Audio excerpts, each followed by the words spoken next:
title of contestant number 5's oration, Our Duties.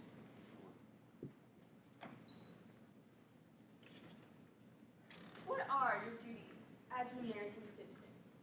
Of course, there are the obvious responsibilities, such as voting and serving on a jury. While they are important, they are not immediately relevant to all citizens. Many, such as myself, do not qualify to vote or serve on a jury due to our age. And while some duties become relevant with age, others are bestowed at birth. So what are the responsibilities of citizens too young to fulfill other obligations? Well, the First Amendment to the Constitution of the United States of America says, Congress shall make no law respecting an establishment of religion, or prohibiting the free exercise thereof, or abridging the freedom of speech, or of the press, or of the right of the people peaceably to assemble and to petition the government for redress of grievances. This amendment to the Constitution protects several crucial rights given to all American citizens regardless of age. These rights given to us have certain limitations, but they have led me to one conclusion about the resulting duties. These duties Americans have not only to their government and their fellow citizens, but to every human being, foreign or familiar. The duties resulting from these protected rights include the following.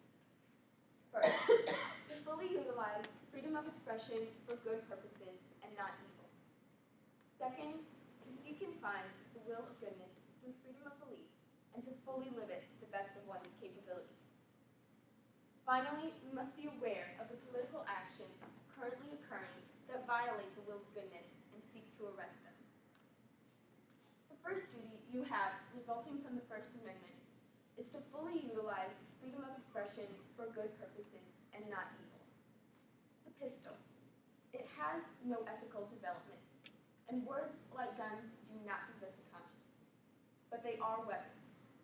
And in order to fully utilize this weapon, we must understand the power that words have, and learn to respect them because of the potential damage they can cause. Words have the power to bring forth life or death, and when good men are equipped with powerful words of truth, it can change society. Take, for example, Martin Luther King Jr. He didn't wield a heavy sword. He didn't use an AK-47. The weapon he chose to fight his battle was not one of violence, but it certainly was one of power. He attained the position as the official spokesperson for the boycott against the legal segregation of black people. And on August 28, 1963, he gave one of the most famous speeches ever given to the American public. It is commonly known as his I Have a Dream speech. Through this and many other peaceful protests, King helped bring about the Civil Rights Act of 1964. It criminalizes any form of discrimination based on a person's gender, race, color, religion, or national origin.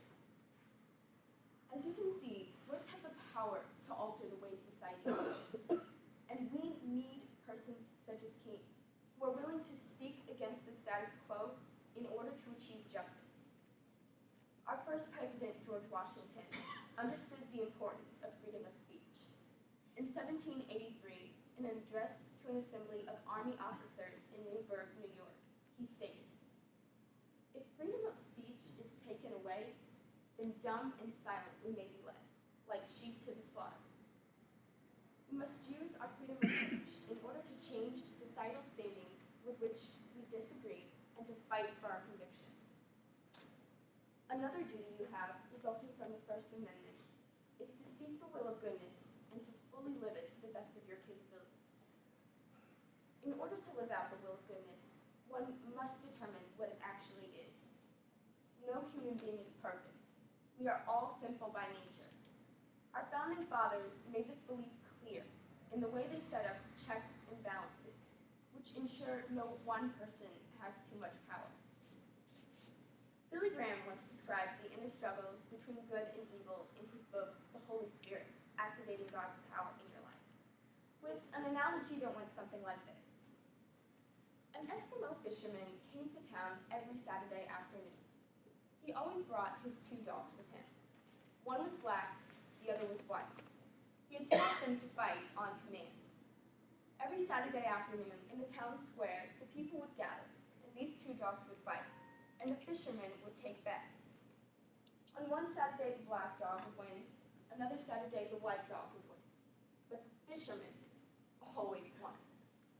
His friends began to ask him how he did it, and he said, "I starve one and feed the other.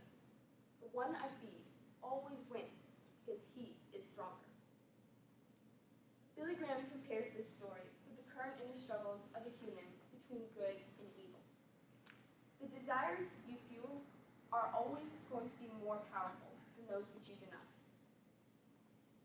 In 1831, a Frenchman by the name of Alexis de Tocqueville came to America to study our people and to search for principles from which his country could benefit.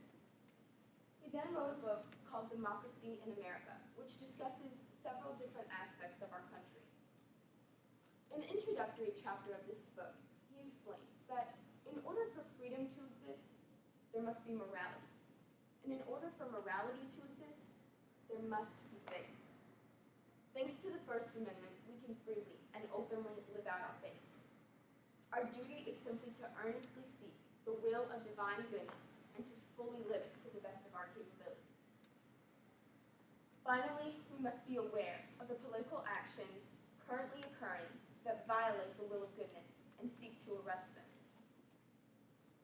President James Madison stated in a speech during the Virginia Convention in 1788 that since the civilization of mankind, I believe there are more instances of abridgment of freedom of the people by silent encroachments of those in power than by violent and sudden usurpations. But in order to speak out against these abridgments of freedom, we must be aware of the actions taking place in office. Keep up with what is occurring in positions held by government officials and remain informed through research of your own, knowing that the newscaster isn't always telling you a completely truthful and unbiased story. President Harry S. Truman stated in a speech to Congress in 1950 that once a government is committed to silencing the voice of opposition, it is only one way to go, and that is down the path of increasingly repressive measures until it becomes a source of terror to all its citizens and creates a country where everyone lives in fear. But in order to prevent this kind of tyrannical government from occurring in America, a voice of opposition must exist. Once we stop utilizing this right and fulfilling this duty, the pathway is paved and polished for those in authority to get a hold of more power over our lives than what was intended by the Constitution.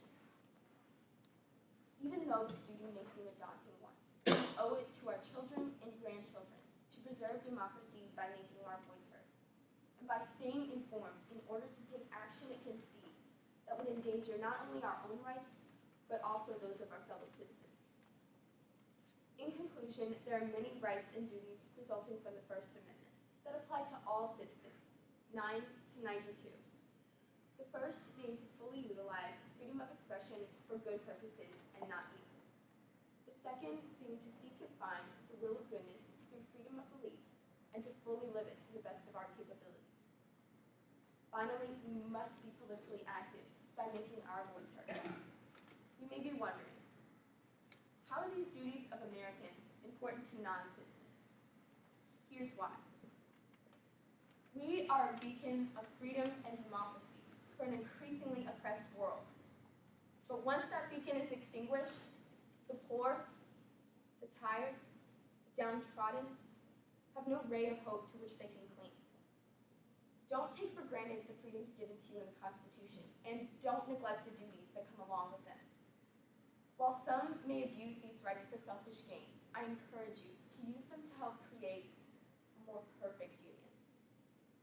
Finally, I want to urge you to enjoy your freedoms. Sometimes I think we look at the Constitution and immediately think of all the duties we ought to be fulfilling and how painfully short we're falling, but I don't believe the author's intention was to berate us. These freedoms were outlined in order to protect our people and ensure that they can live life with basic God-given rights no matter what their age may be.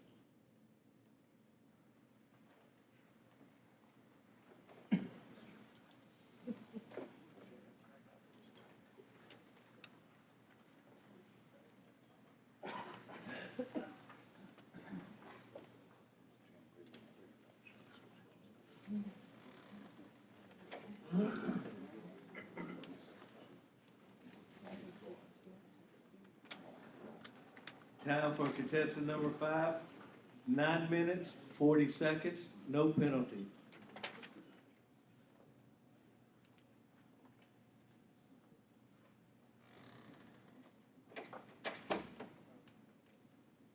Contestant number 5, your assigned topic.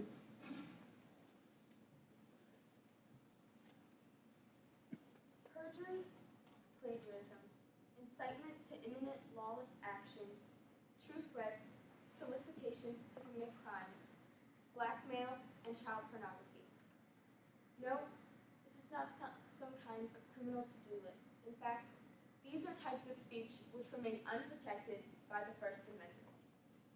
The First Amendment states, Congress shall make no law restricting an establishment of religion, or prohibiting the free exercise thereof, or abridging the freedom of speech, or of the press, or of the right of the people peaceably to assemble and to petition the government for redress of grievances.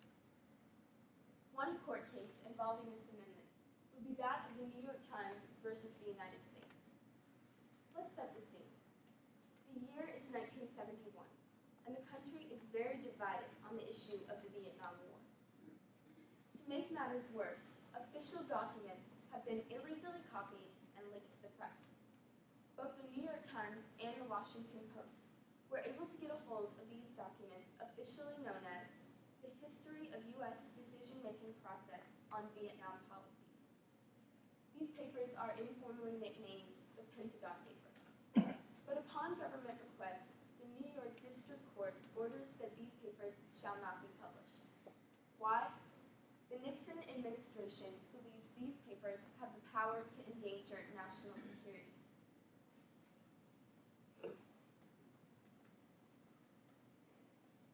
But these journalists don't go down without a fight. The court order is appealed under the logic that this preventing of publication, otherwise known as prior restraint, violates the First Amendment. This case raises many questions concerning our rights in the Constitution. Are they absolute in all circumstances? Does the government's role to maintain national security override our right to a free press? Because personally, I enjoy speaking freely, but I also like to go to bed at night peacefully. So one might ask, what is the balance here? Those in favor of the New York Times might say that the press has the right and responsibility to inform the American people, and that through a free press, the government's power is held in check. On the other hand, those in favor of the government's position might say that while freedom of speech is important, it isn't absolute in all circumstances. So what is the balance here? According to 2 of the 6 justices who ruled in favor of the New York Times, giving them a 6-3 majority, the First Amendment is concrete. This has simply reinforced courts everywhere to keep the First Amendment as absolute as possible.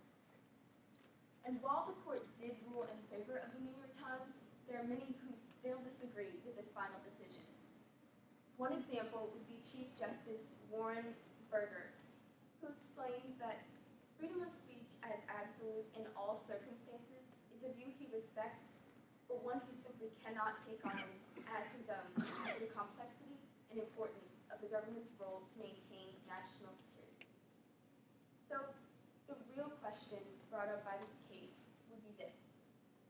Should imminent endangerment to national security be added to our list of types of speech unprotected by the First Amendment?